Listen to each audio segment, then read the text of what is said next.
प्रभु राम देव भगवान अल्लाह खुदा ईश आदि नाम एक ही शक्ति के हैं। वो कैसा है, कहां है, कैसे मिलता है, किसने देखा है? ये प्रश्नवाचक चिन्ह पूर्ण रूप से हटाने के लिए अवश्य सुनिए जगत गुरु तत्वदर्शी संत रामपाल जी महाराज के अमृत वचन, सर्व पवित्र धर्मों के पवित्र शास्त्रों के आधार पर।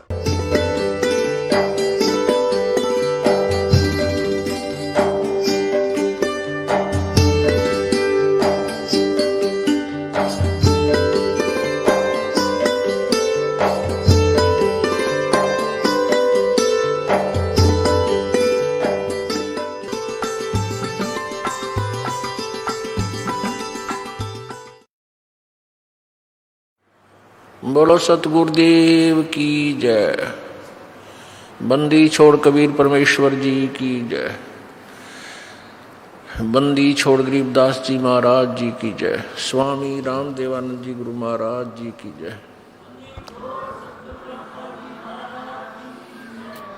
सर्व संतों की जय, सर्व भक्तों की जय, धर्मी पुरुषों की जय। श्री काशी धाम की जय, श्री छुडानी धाम की जय, श्री करोथा धाम की जय, श्री बरवाला धाम की जय। सत साहिब गरीब नमो नमो सतपुरुष को नमस्कार गुरु की नहीं।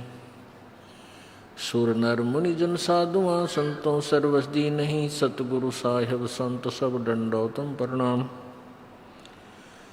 आगे पीछे मध्य हुए तिनको जा कुर्बान। निराकार निर्विषम काल जाल वैभंजनम निर्लेपम निज निर्गुणम अकल अनुबेशोन्दनम। सोहम सुरति समाप्तम सकल समाना निरतलय। उज्ज्वल हिरंबर हरदमम बेपरवा अथाह वार पार नहीं मज्जतम। गरीब जो सुमरह सिद्ध होई गणनायक गलता ना। करो अनुग्रह सोई पारस पद परवाना। आदि गणेश मनाऊं गणनायक देवन देवा। चरण कमल लो लाऊं आदंत करूं सेवा। परम शक्ति संगीतम रिद्धि सिद्धाता सोई। अवगत गुण अतीतम सत्य पुरुष निर्मोही। जगदम्बा जगदीशम मंगल रूप मुरारी। तन मन अर्पों शेषम भक्ति मुक्ति भंडारी। सुर नर मुनि जन ध्यावे ब्रह्मा विष्णु महेशा। शेष सहस मुख गावे पूज्य आदि गणेशा। इंद्र कुबेर सरीखा वरुण धर्म राय जावे। समर्थ जीवन जी का मन इच्छा फल पावे। 33 कोटि अदारा जावे शेष 88। उतर भव जल पारा कट है यम की फांसी। 33 कोटि अदारा जावे शेष 88। उतर भव जल पारा कट है यम की फांसी।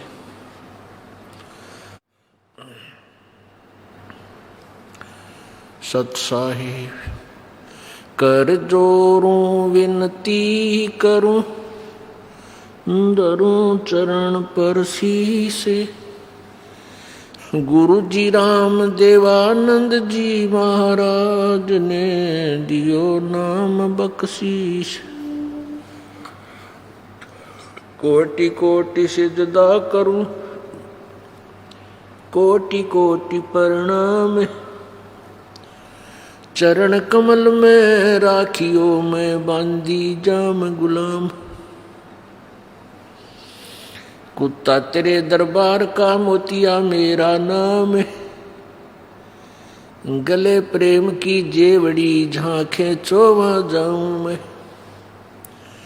तो करो तो बावड़ू दूर दूर करो तो जाऊं। जो राखो तो ही रहूं। जो देवो सुख। जय इब के सतगुरु मिले। सब दुख आँखों रो, चरणों ऊपर शीश धरूं, कहूँ जो कहनी हो। कबीर गुरु जी मिल लेंगे, पूछेंगे कुशलात, आदि अंत की सब कहूँ, अपने दिल की बातें। गुरु जी तुम ना भूलियो, चाहे लाख लोग मिल जाएं, हमसे तुमको बहुत हैं, तुमसे हमको नहीं। तुमरे विसारे क्या बने, मैं किसकी शरण में जाऊं। शिव ब्रंच मुनि नारदा, इनके हृदय न समाऊं। अवगुण किए तो बहुत किए, करत न मनी हारे। बावे बंदा बख्श दियो,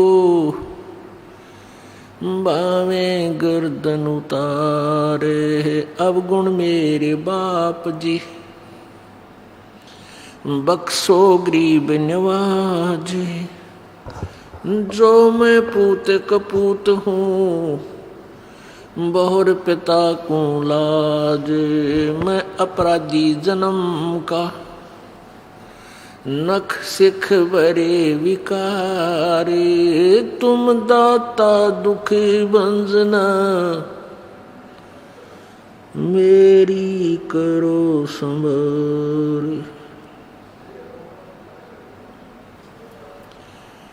परमपिता परमात्मा परमेश्वर पूर्ण ब्रह्म, अनंत कोटि ब्रह्मांड के रचनहार कबीर देव, कबीर साहब, अल्लाहु अकबर, उस परमेश्वर की असीम कृपा से इस घोर कलयुग में ये सत्संग प्रारंभ हुए। उसी परमेश्वर की कृपा से ही ये सत्संग, ये सत विचार, यथार्थ ज्ञान आप जी तक पहुंच रहा है। इस पूरी पृथ्वी के ऊपर, इस 21 ब्रह्मांड में कोई भी सत्संग नहीं करता। सभी के पास कुसंग है, शास्त्र विरुद्ध ज्ञान है। यथार्थ भक्ति से वो परिचित नहीं है, यथार्थ ज्ञान से भी वो लोग परिचित नहीं है। परमेश्वर की वाणी में कहा है कि भवन चतुर्दश, 3 लोक और भवन चतुर्दश, कोई नहीं सत्संगी। पुण्यात्माओं, सत्संग शब्द ही हमें प्रमाणित करता है कि सत्य ज्ञान, सत्य वचन जो सब सदग्रंथों से मेल खाते हों, उस ज्ञान की जहाँ चर्चा होती है, उस ज्ञान का जहाँ प्रचार होता है, वो सत्संग है। और जहाँ यथार्थ ज्ञान प्रचार नहीं होता, वो सत्संग नहीं है। प्रारूप वैसा ही है, क्योंकि डुप्लीकेट और ओरिजिनल सभी मिलते जुलते ही होते हैं, लेकिन उनकी जो परख जानता है ओरिजिनल और डुप्लीकेट को, उसको बहुत अंतर नजर आता है। जैसे बूरा और नमक 2 कटोरियों में रखा हो, एक जैसे ही लगते हैं।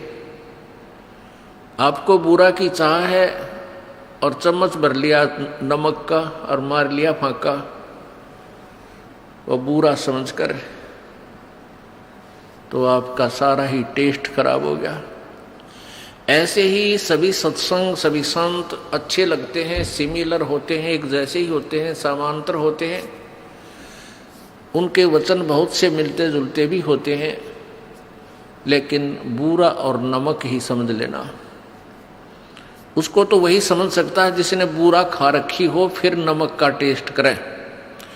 और जहाँ देखे वहाँ नमक ही है, उसी को चाट रहे हैं, तो सभी ये सोच रहे हैं यही बुरा होगा। ऐसा नहीं है।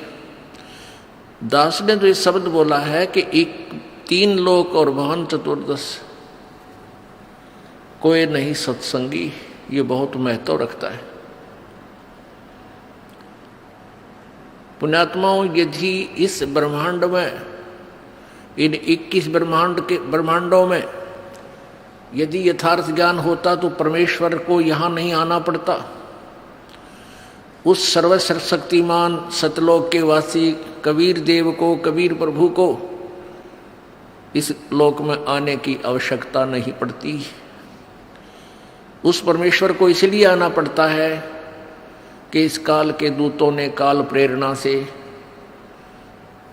ज्ञान का अज्ञान बना रखा होता है।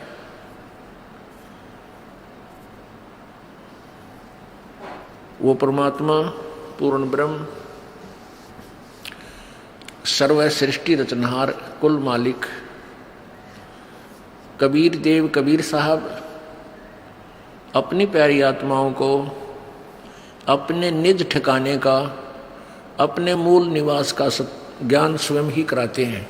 वो परमात्मा आकर के अपनी जानकारी आप ही बताते हैं। और कोई भी पृथ्वी पर ब्रह्मांड में यथार्थ ज्ञान से परिचित नहीं होता।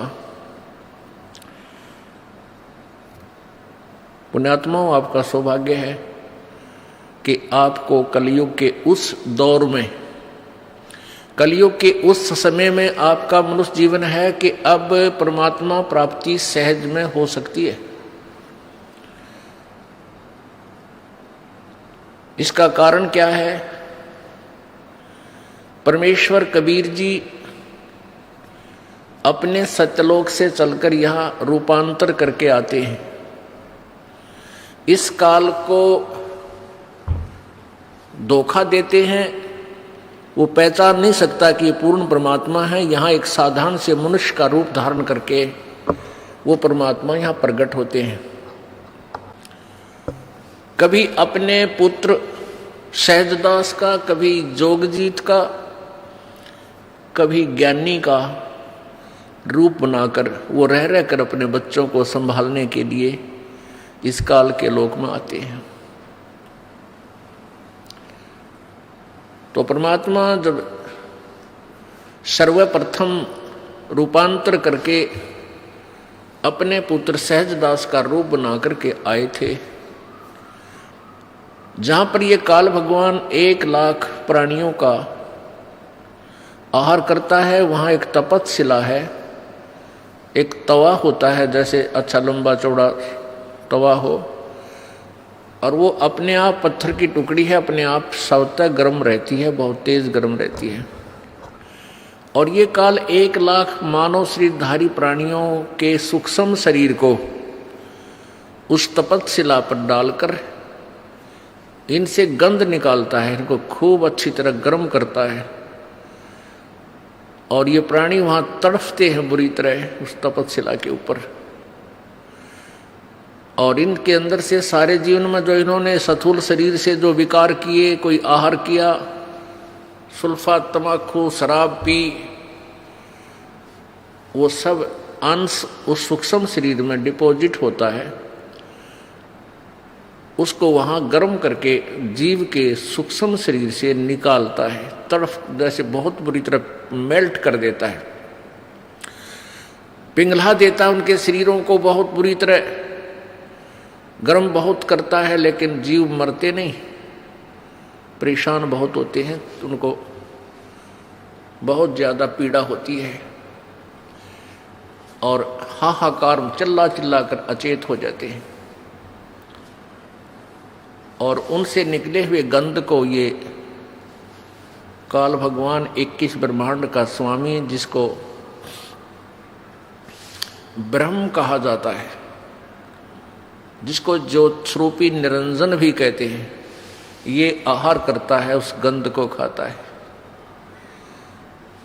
पुण्यात्माओं, यहाँ आप देख रहे हो, बकरा मार लिया, मुर्गा काट लिया, उसकी जान गई, तड़फ रहा है, और खाने वाला बनाकर उसको नमक मिर्च गिर के उंगलियां चाट रहा है, खुशी मना रहा है। ये सारा ही ऐसा व्यवहार है इस गंदे लोक में, अपने स्वार्थ के लिए जीव ना जाने के जुल्म कर डालता है। परमात्मा ने आकर यही बताया कि जिस लोक में तुम रह रहे हो ये रहने का ठिकाना नहीं है, ये बहुत ही गलत और गंदा स्थान है, यहाँ कोई भी व्यवहार ठीक नहीं है किसी भी प्राणी का। आप सतलोक में रहा करते थे, उसको छोड़कर आपने बहुत बड़ी भूल की है, उस गलती का सुधार कर लो और चलो वापस अपने सत्यलोक में, जहाँ कभी मृत्यु नहीं, कोई दुख नहीं, कोई कष्ट नहीं, कोई टेंशन नहीं, कोई रोग नहीं। लेकिन हम गलत ज्ञान से इतने रंगे जा चुके हैं, हम उन दंत कथाओं से, लोकवेद से इतने ओत प्रोत हो चुके हैं कि हम इस सत्य को स्वीकार करने को तैयार नहीं होते। यदि हम इस सत्य को स्वीकार कर लें तो मोक्ष में देरी नहीं है। मोक्ष तो सबसे आसान है, उसका तरीका मिलना कठिन है। उस तरीके पर, उस विधि पर विश्वास होना ही मुश्किल है, कठिन है। कठिन इसलिए है कि हमने गलत ज्ञान गढ़ा सुन रखा है। करोड़ों संत सब उल्ट ज्ञान दे रहे हैं और सबकी धारणाएं भिन्न भिन्न है, सबके कथन, सबके अपना अनुभव एक दूसरे से मेल नहीं खाता, उनका ज्ञान भी दूसरों से भिन्न है, भिन्न भिन्न पंथों के, और भिन्न होते हुए भी उनका यथार्थ ज्ञान नहीं है। तो जिस कारण से आप जी उन संतों के सुने हुए ज्ञान को सत्य मानकर पूर्ण रूप से आश्रित हो चुके हो। परमेश्वर कबीर जी ने उन तपस्शिला पर जल रहे प्राणियों की दुर्दशा को देखकर वहां खड़े हुए और कहा कि हे बच्चों, तुम सतलोक के वासी हो और आप इस गंदे लोक में अपनी गलती से फंस गए। परमात्मा परमेश्वर कबीर जी जब वहां आकर खड़े हुए उस तपस्शिला के ऊपर, तो सभी प्राणियों के ऊपर जो वो दबाव था तपस्शिला का, वो अग्नि का जो प्रभाव था वो खत्म हो गया। जो ही अग्नि जो आंच लग रही थी वो निष्क्रिय हुई प्रभु की कृपा से, तो सभी प्राणी एकदम बैठ गए उस तपस्शिला पर, जैसे आम स्थान पर बैठे हों। लेकिन वह टुकड़ी उसी तरह उबल रही, गर्म है, बहुत गर्म है। प्रभु की कृपा से उनको वो आंच महसूस नहीं हो रही। तब उन्होंने देखा कि सामने कोई संत खड़ा है, कोई साधु खड़ा है। पुण्यात्माओं, हम परमात्मा की प्राप्ति के लिए चलते हैं तो हम सोचते हैं कि प्रभु साधु रूप में आता है, संत रूप में आता है, और ऐसा ही होता है। परमात्मा भी कहते हैं कि ना जाने किस रूप में परमात्मा मिल जावे। तो परमात्मा वहां खड़े सामने नजर आ रहे थे। उन्होंने प्रार्थना की कि हे प्रभु, हम यहाँ किस कर्म के दंड को भोग रहे हैं। तब परमेश्वर ने कहा, कबीर जी ने कहा, जो सहजदास रूप में वहां विद्यमान थे, कि बच्चों, तुमने सतलोक में एक गलती की थी। उस परमेश्वर ने वहां सृष्टि रचना सुनाई।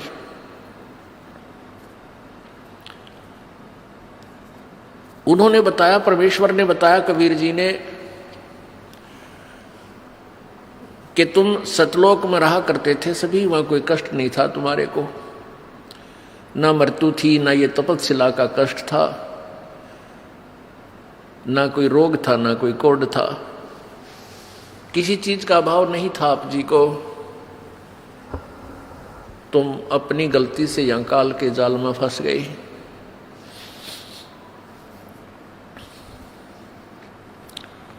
परमेश्वर कबीर जी ने सृष्टि रचना सुनाई।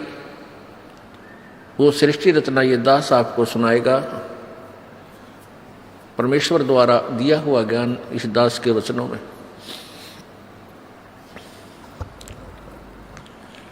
सर्वप्रथम केवल एक ही लोक था जिसको अकय लोक बोलते हैं, अनामी लोक कहते हैं। उसमें परमेश्वर कबीर जी अकेले थे। उसके बाद उस परमेश्वर ने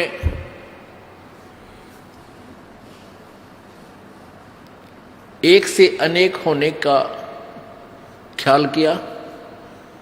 उसके लिए उस परमेश्वर ने अकय लोक से नीचे के 3 लोकों की और रचना की। वो लोक हैं अकय लोक से नीचे का अगम लोक, उससे नीचे का अलख लोक, उससे नीचे का लास्ट वाला चौथा लोक जो है, यानी अनामी अलग अकय लोक से अलग वो तीसरा लोक, और कुल मिलाकर चौथा लोक जो है वो सत्यलोक है।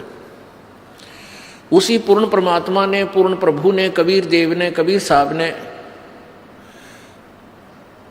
अपने ही अन्य 3 रूपांतर और किए। अगम लोक में वो अगम पुरुष कहलाता है, अलख लोक में अलख पुरुष, और सत्य लोक में वो सत्य पुरुष। एक ही परमात्मा अपने 3 रूप बनाकर वहां विराजमान है। परमेश्वर ने सर्वप्रथम सतलोक की रचना की, सतलोक के अंदर सृष्टि रचना की। अपनी सबद शक्ति से 16 पुत्रों की, अपनी प्रथम वचन से 16 द्वीप, 16 स्थान अलग अलग परमात्मा ने बनाए।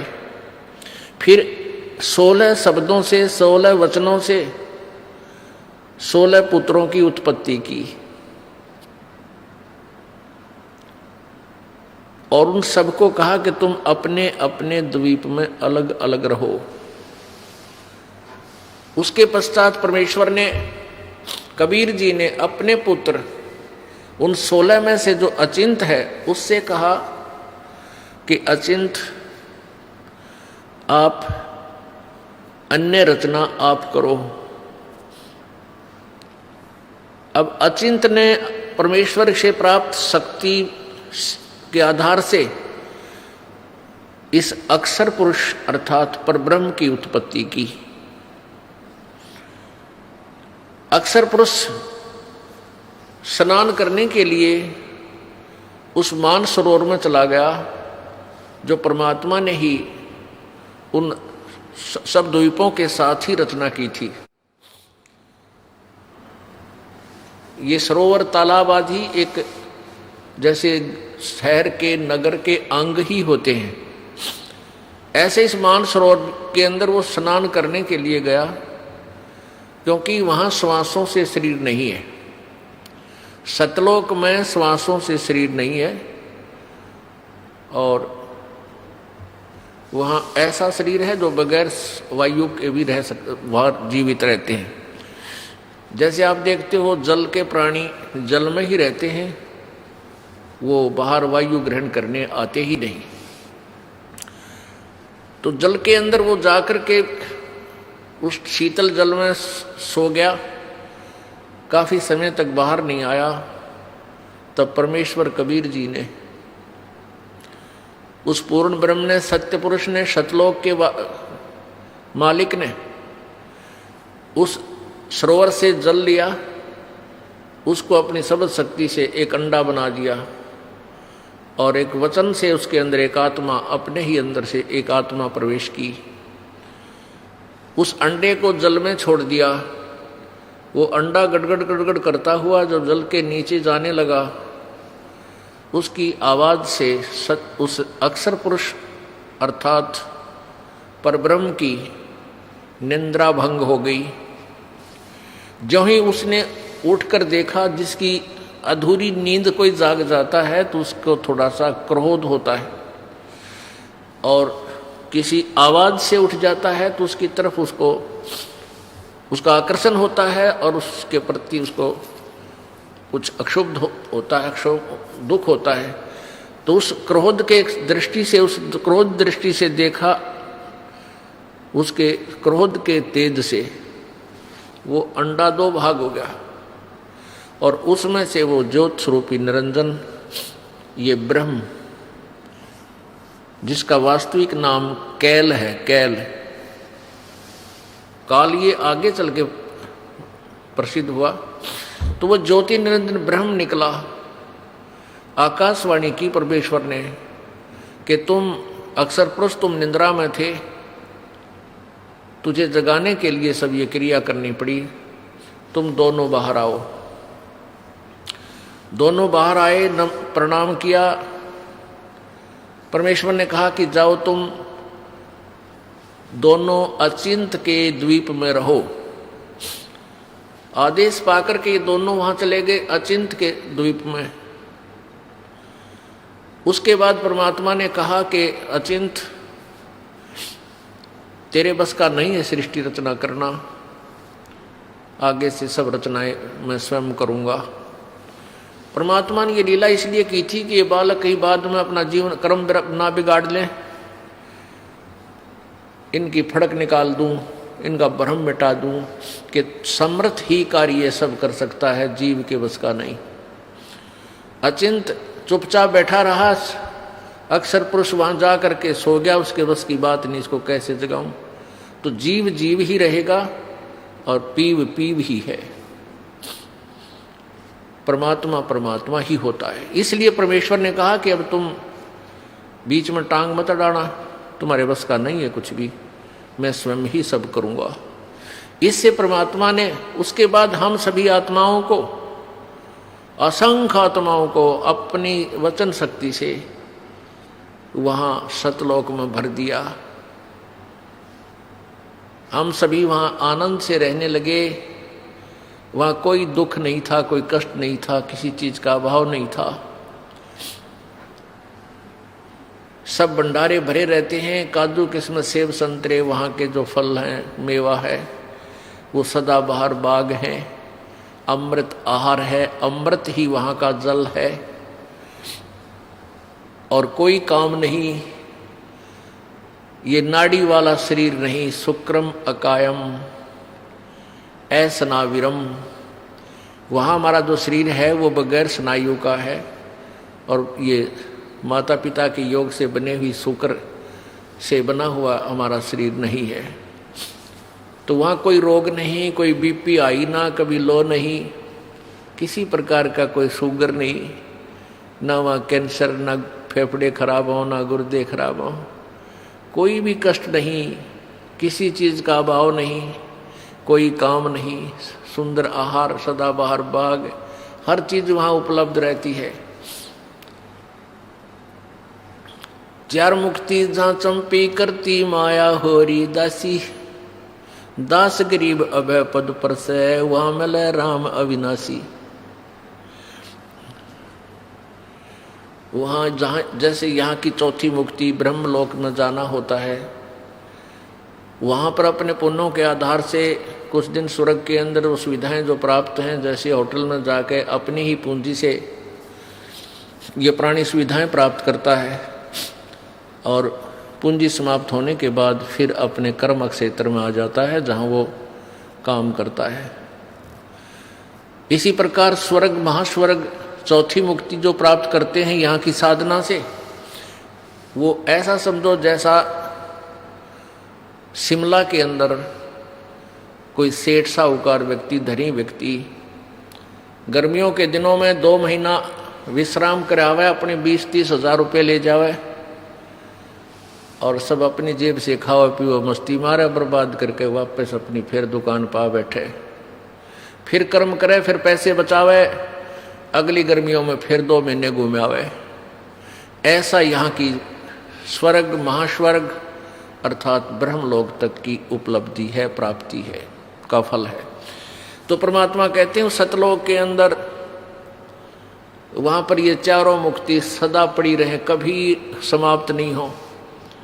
जो सुख यहाँ की चौथी मुक्ति प्राप्त प्राणी को है, वहाँ आपका कभी समाप्त नहीं होगा, वो आपके चरणों में इतना सुख सदा रहेगा और सदा था।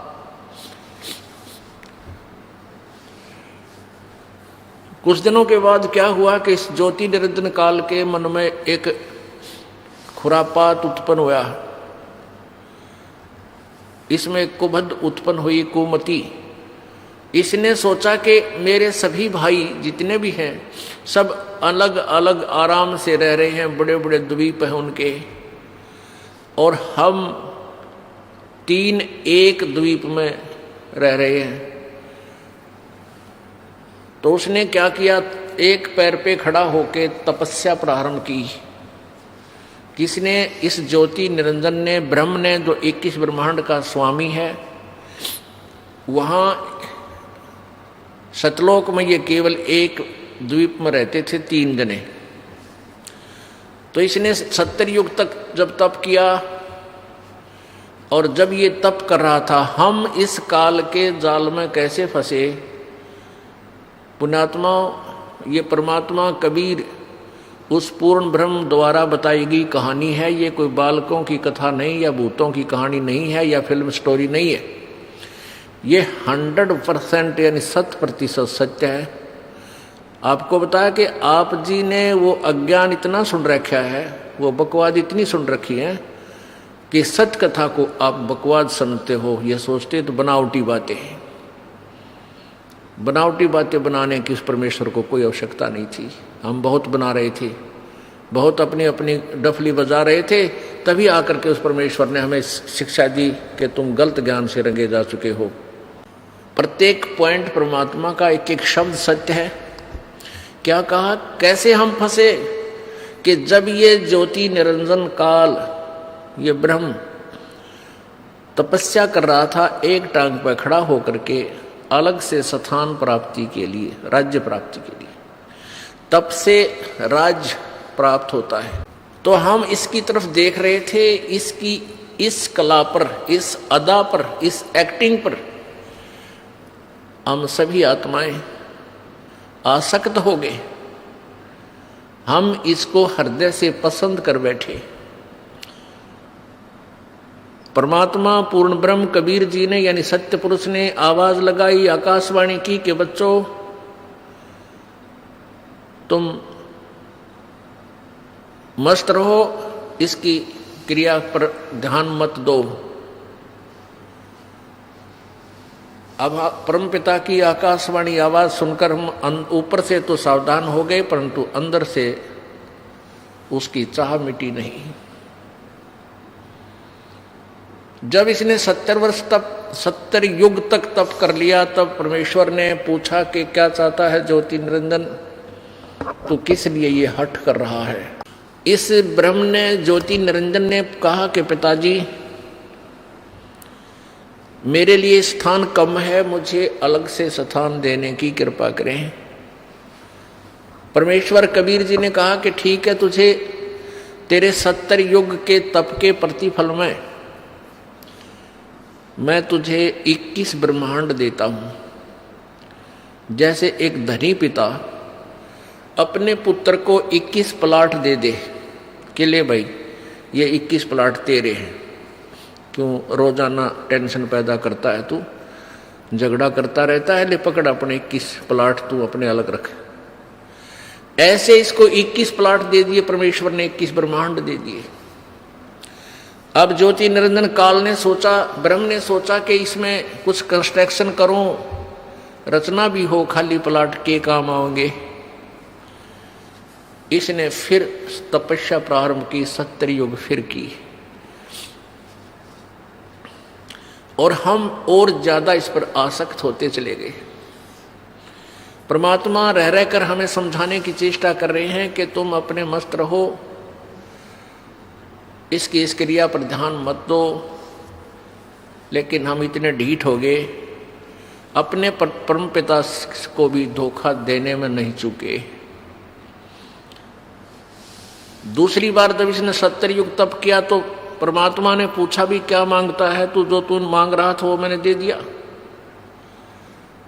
ज्योति निरंजन ब्रह्म ने कहा कि प्रभु पिताजी इसमें कुछ रचना की सामग्री देने की कृपा करो।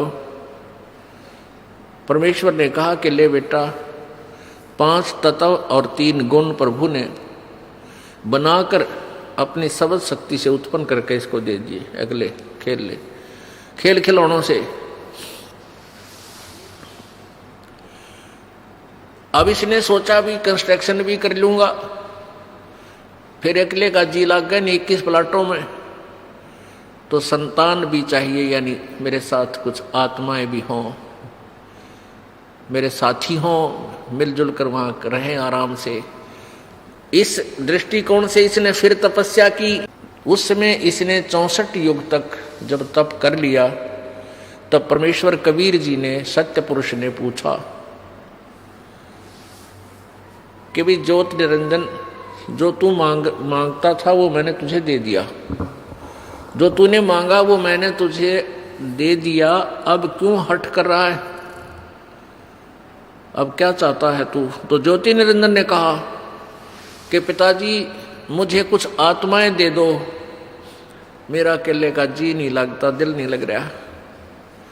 परमेश्वर ने कहा कि भी बात सुन ले ज्योति निरंजन, ये सभी आत्माएं मेरे बच्चे हैं, मेरा अंश है, क्योंकि मेरे वचन से, मेरे शरीर से ये बाहर आए हैं, मैंने उत्पन्न किए हैं। ये जीव नहीं दे सकता किसी कीमत पर, किसी भी तेरी क्रिया पर और किसी भी तप से जब से मैं ये नहीं दूंगा, मैं नहीं दे सकता, ये मेरी आत्मा है। उस अंतर्यामी परमात्मा को सब पता था कि ये दूध फट गया, ये सेब खराब हो गए, और सेब खराब हो जाए तो वो सेब सेलर उस सेब को उन सेबों से बाहर दूर फेंक देता है, बाहर फेंक देता, उसको मंडी के खागड़ खाया करें, फिर पातला कुचला, कुत्ते खावें, गधे खावें।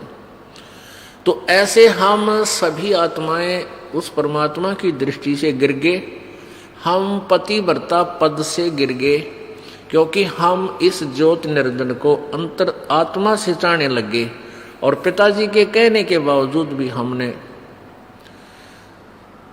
अपनी चाहत को वापस नहीं किया। पुण्यात्माओं, आप देखते हो ये रोग हमारा वहीं से लगा था। ये आप देखते हो, ये हीरो और हीरोइन, अभिनेता अभिनेत्री अपने रोजी रोटी के लिए नाचना कूदना, चटक मटक डायलॉग बना बना के इसे गाँव में नाच बजावे, और हम उनके ऊपर आसक्त हो जाते हैं, युवा बच्चे। और माता पिता कितना इनको धमका ले टेलीविजन ना देखियो, कितना इनको कह ले कि सिनेमा देखने मत जाइयो, कहेंगे को नहीं जावा, और सिनेमा का वहाँ पाओगे। यहाँ इस बरवाला में, हिसार में या कहीं आसपास पता लग जाए युवा बच्चों को कि वहाँ हिसार में कोई अभिनेत्री आई है या कोई अभिनेता, ये नाच कूद करनी है, फिल्मों में कार्य करने वाले ये आया है, तो देखे इनका जम घटे, भगवान इतने इकट्ठे हो जाएंगे, कहाँ से खड़ा है, हैं आधा किलोमीटर दूर में एडी ठाठा देखे जा, वो खड़ा स्टेज पे, वो खड़ी, और लेना एक ने देने दो, सारा दिन धक्के खा के और उल्टे आ जा। तो बेमतलब वो अपने पैसे के लिए, अपनी रोजी रोटी के लिए उछल कूद कर रहे, और हम फ्री में उनके लिए वहां धक्के खाते आन रहे। तो ये रोग हमारा वहां लगा था। तो हम अपने उस मूल मालिक ने, उस परम पिता पर आसक्त रहे नहीं, जो सारे सुख देता, कोई रोग नहीं, कोई दुख नहीं, कोई किसी की मृत्यु नहीं, किसी का बेटा मरे नहीं, किसी की बेटी मरे नहीं, और उसको बोलकर हम इस पे ज्योति निरंजन की इस कला पर एक पैर पे खड़ा होकर तप कर रहा है। ओह देख रहे हो, देख, आप यहाँ देख लियो, इस बरवाला में कोई या शहर आसपास की तरह कोई बाबा जी, ये नकली हठ योगी, शास्त्र विरुद्ध साधक नो पता लग जाना वह बाबा जी खड़ा तप है भाई, और 5 दिन हो गए, 10 दिन हो गए, कोई फिर महीना हो जा, तो सारा बरवाला देखने जा, सारे उसको चढ़ा चढ़ा का, और भाई पैर सूझ रहे हैं, मोटे मोटे पैर हो गए, और क्या होंगे उस गधे के, खड़ा रहेगा तो पैर सूझेंगे। परमात्मा ने भक्ति करने का तरीका बताया है वेदों में, गीता जी में, बिल्कुल आसान मार्ग है, सहज मार्ग है, वो तो किया नहीं।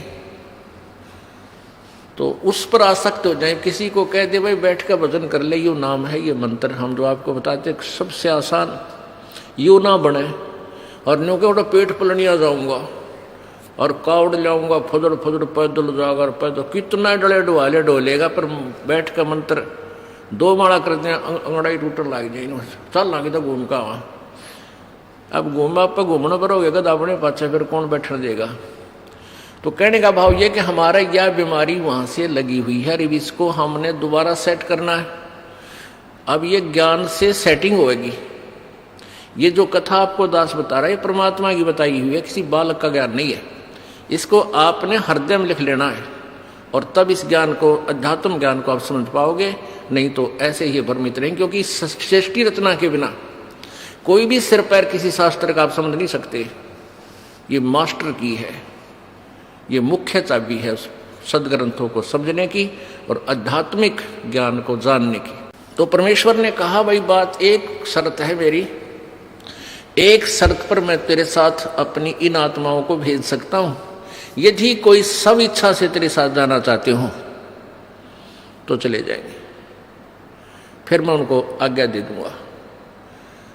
ज्योति निरंजन ये ब्रह्म हमारे पास आया, सभी आत्मा जो आज गधा कुत्ता सुअर मच्छर माखी गंदी लाड़ी के कीड़े हैं, जल के कीड़े जलचर बने हुए हैं, या ब्रह्मा विष्णु महेश बने हुए हैं, या दुर्गा बनी है, माताएं बनी हैं, जितनी देवियां बनी हैं, देवता बने हैं, ये सभी हम वहाँ सतलोक में रहा करते हैं।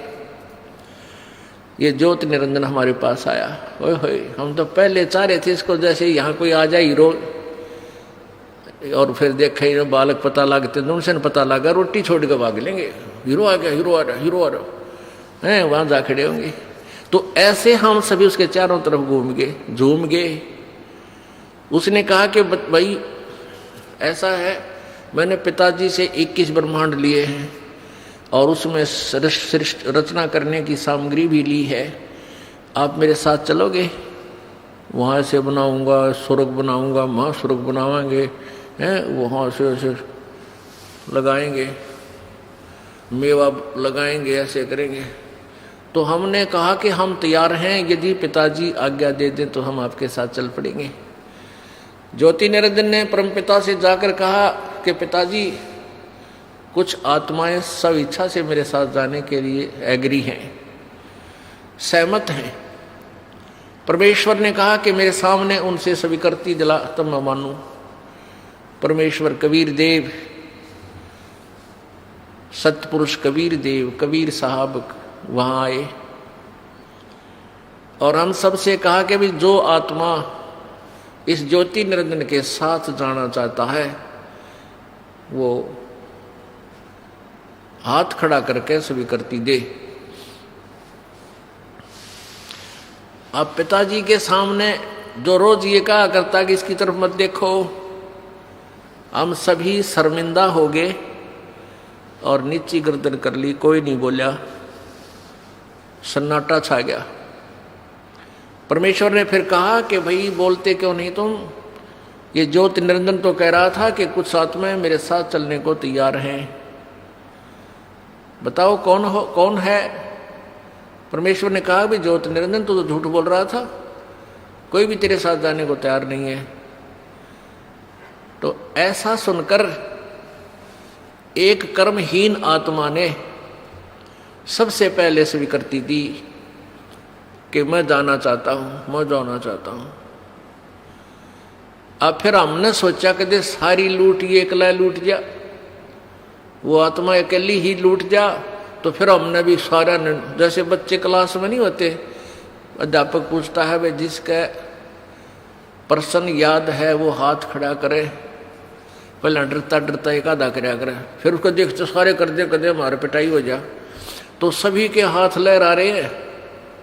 परमात्मा बोले भाई ठीक है, ज्योति निरंजन तू जा अपने ये 21 ब्रह्मांड जो प्लाट थे ये ऊपर ही थे सतलोक के अंदर एक कोने में बहुत दूर। परमेश्वर ने कहा कि तू जा अपने उन प्लाटों में, इन सभी आत्माओं ने जो तेरे साथ जाने की स्वीकृति दी है ये मेरे कंप्यूटर में आ गई, इनकी सब के नंबर, इनको मैं अपने हिसाब से भेजूंगा और तेरे पास ये आ जाएंगे। ज्योति निरंजन चला गया। उस समय परमेश्वर कबीर जी ने उस आत्मा का जिसने सबसे पहले हिम्मत की थी अपने परम पिता से विमुख होने की, उसका एक लड़की रूप बना दिया, एक लड़की का रूप बना दिया, लेकिन उसको स्त्री इंद्री नहीं लगाई परमात्मा ने, बाकी स्वरूप लड़की का बनाया। इसमें भी कोई राज था दाता का। ये देखना चाहते थे कि ये नीच आत्मा, ये निरंजन कितना और गिरावट में आता है, और हम सभी आत्माओं को सूक्ष्म रूप बनाया, बीज रूप, और दुर्गा के शरीर में अपने वचन शक्ति से प्रवेश कर दिया। जैसे आप देखते हो कि डॉक्टर बताते हैं कि 1 मिलीग्राम ब्लड में अरबों खरबों जीवाणु होते हैं, और उस ब्लड को निकाल कर वो दूसरे में डाल देते हैं। अरबों खरबों जीवाणु एक से दूसरे में चले जाते हैं। ऐसे परमेश्वर ने अपने वचन शक्ति से, यानी उस सिरंज से, इंजेक्शन से, वचन इंजेक्शन से सभी को सूक्ष्म रूप दे करके और उस दुर्गा के शरीर में प्रवेश कर दिया। उस लड़की का नाम प्रकृति देवी रखा, प्रकृति। आगे चल के यही दुर्गा अष्टांगी आदि नामों से प्रसिद्ध हुई। त्रिदेव जननी यही प्रसिद्ध हुई। सभी आत्माओं को उसमें प्रवेश कर दिया। उस लड़की से कहा कि बेटी, तेरे अंदर मैंने सभी आत्माओं को प्रवेश कर दिया है, और तेरे को मैं एक वचन शक्ति देता हूं कि जितने जीव तू कहेगी उतने ही तेरे वचन से, तेरे अंदर से अपने आप मेरी ताकत से, मेरी पावर से, मेरी शक्ति से बाहर आ जाएंगे, और वो युवा शरीर में प्रकट हो जाएंगे। नर और मादा जितने भी तू चाहेगी बना देगी। और अपने पुत्र सहजदास से कहा कि जा सहजदास, अपनी बहन को, वो सहजदास कौन है? जो सबसे पहले 16 पुत्र उत्पन्न किए थे, उनमें से एक है सहजदास। कि जा इस लड़की को, अपनी बहन को ज्योत निरंजन के पास छोड़या। अब सहजदास अपने परम पिता की आज्ञा पाकर अपनी बहन दुर्गा को लेकर के ज्योत निरंजन के पास गया। प्रभु आदेश से उसे कह दिया, और आदेश दिया था प्रभु ने जोगजीत को कि सहजदास को कि बता देना उसको कि इस लड़की के अंदर मैंने सब आत्माएं प्रवेश कर दी हैं, और इस लड़की को शब्द शक्ति दे दी है, जितने जीव तू कहेगा ये उत्पन्न कर देगी। सहजदास ने जाकर के ज्योत निरंजन से कहा कि परमेश्वर ने, पिताजी ने सभी जीवात्मा जो तेरे साथ आना चाहती थी सबको सूक्ष्म रूप दे करके बीज रूप में और इस लड़की में प्रवेश कर दिया है, और इसको शब्द शक्ति दे दी है कि जितने जीव ये तू चाहेगा ये उसी से मैं उत्पन्न कर देगी, नर और मादा। ऐसा कहकर के जो सहजदास वापस आ गया, वहां दुर्गा यानी ये प्रकृति और वो काल ज्योत निरंजन दोनों रह गए। अब युवती होने के कारण लड़की का रंग रूप निखरा हुआ था, और ज्योति निरंजन के अंदर ये काम वासना का अंकुर फूट गया। उस युवा लड़की को देखकर इसके अंदर दुर्विचार उत्पन्न हुए। लड़की के साथ दुर्व्यवहार करने की चेष्टा की, उसके साथ बदतमीजियां प्रारंभ की। दुर्गा समझ गई कि इसकी नीयत में दोष आ चुका है। प्रकृति देवी ने कहा कि ज्योत निरंजन, मेरी एक अर्ज सुन ले, तू ये पाप मत कर। तू मेरा बड़ा भाई है, मैं तेरी छोटी बहन हूं। तू पहले परमात्मा ने अंडे से उत्पन्न किया, उसके बाद हमारी उत्पत्ति की, और बहन भाई का ये नाता, ये दुराचार महाघोर पाप होता है, ऐसा जुल्म मत कर। अब ज्योत निरंजन ने एक नहीं सुनी उस देवी की, हर संभव याचना भी उसने कैंसिल कर दी, रिजेक्ट कर दी। तब दुर्गा ने सोचा कि अब तेरी इज्जत का कोई इज्जत के बचाव का कोई विकल्प नहीं बचा। तब उसने अपना सूक्ष्म रूप बनाया और जो ही उसने बकवादों के लिए मुंह खोल रखा था, अभद्र तरीके थे, उसके मुख के माध्यम से और पेट में पहुंच गई। वहां से प्रार्थना की, हे पिताजी, हे सत्य पुरुष, मेरे साथ ऐसे ऐसे इस ज्योति निरंजन ने बदतमीजियां की, मेरे साथ ये दुष्कर्म करना चाहता था, मैंने इसके पेट में शरण ली, मेरी रक्षा करो। तब परमात्मा,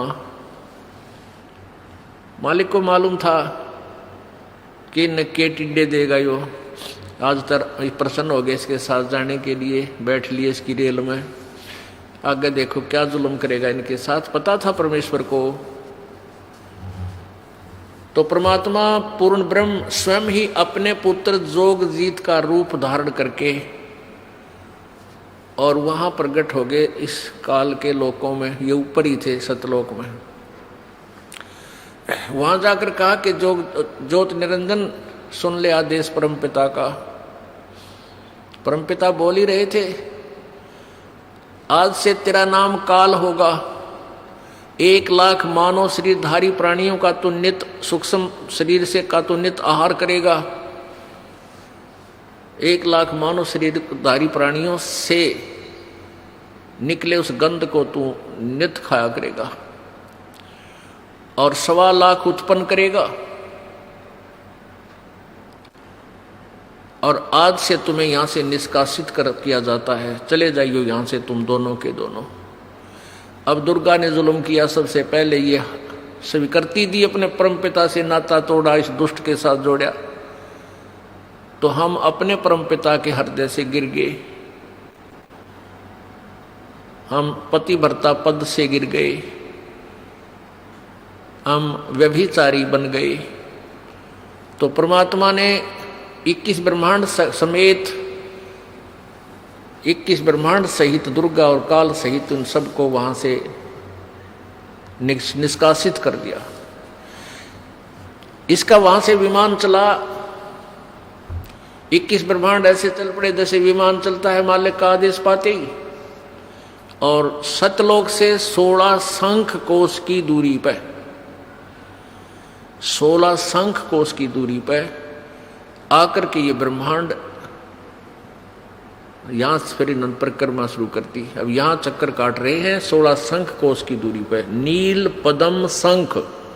अब गणित की रीति से इसको ऐसे जान सकते हैं जैसे 1000, 10,000, लाख, 10 लाख, करोड़, 10 करोड़, अरब, 10 अरब, खरब, 10 खरब, फिर नील, 10 नील, पद्म, 10 पद्म, फिर शंख, यानी 16 शंख कोश की दूरी पर।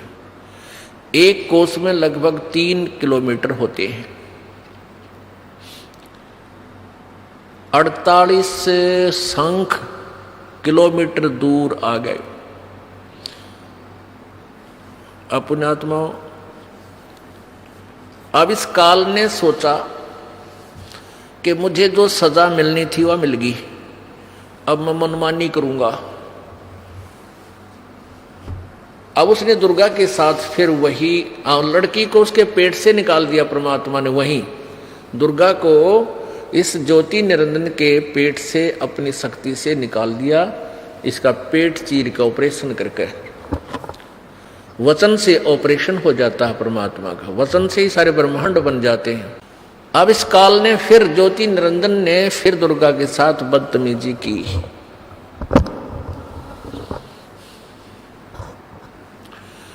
इसने फिर बदतमीजी प्रारंभ की। दुर्गा ने फिर प्रार्थना की कि ज्योति निरंजन, पहले तो तू मेरा बड़ा भाई, मैं छोटी बहन हुई, बहन हुई तेरी, और फिर मैं तेरे पेट से बाहर आई हूं, तेरी बेटी होगी, कम से कम किसी एक नाते की तो शर्म कर। इसने एक नहीं मानी और अपने नाखूनों से, अपने पावर से लड़की का प्रजनन इंद्री बनाई और उसके साथ फिर जबरदस्ती शादी की। उससे ये 3 पुत्र उत्पन्न किए, रजगुण ब्रह्मा, सतगुण विष्णु, तमगुण शिव जी। तीनों को एक एक गुण युक्त कर दिया। अब पुण्यात्माओं, ये कथा है जो परमेश्वर कबीर जी ने बताई। अब इस कथा को यदि हम एज इट इज छोड़ दें, जो कि तो छोड़ दें, तो कोई नहीं माने और सब ये कहें ये तो दंत कथा है, बनावटी बातें हैं, ये कि कदे सुनी नहीं, आज तक किसी ने बताई नहीं, कहाँ प्रमाण है, हमें दिखाओ। तो ये दास आपको ढेर सारे प्रमाण दिखाएगा और उन्हीं सदग्रंथों में दिखाएगा जिसको आप श्रोधार्य मानते हो, एथेंटिक मानते हो, वास्तविक मानते हो। उनमें से कौन कौन से हैं? पवित्र गीता जी, पवित्र चारों वेद, पवित्र 18 पुराण, इनके अंदर और 5वां वेद जो आपको सुना रहा है ये दास, सूक्ष्म वेद ये दास आपको सुना रहा है जो परमेश्वर ने, कबीर जी ने आके बताया। और आंखों देखा उन महापुरुषों का विवरण उनकी अमृतवाणी में, वो भी प्रमाण आपको दिया जाएगा जिनको परमात्मा का साक्षात्कार हुआ है।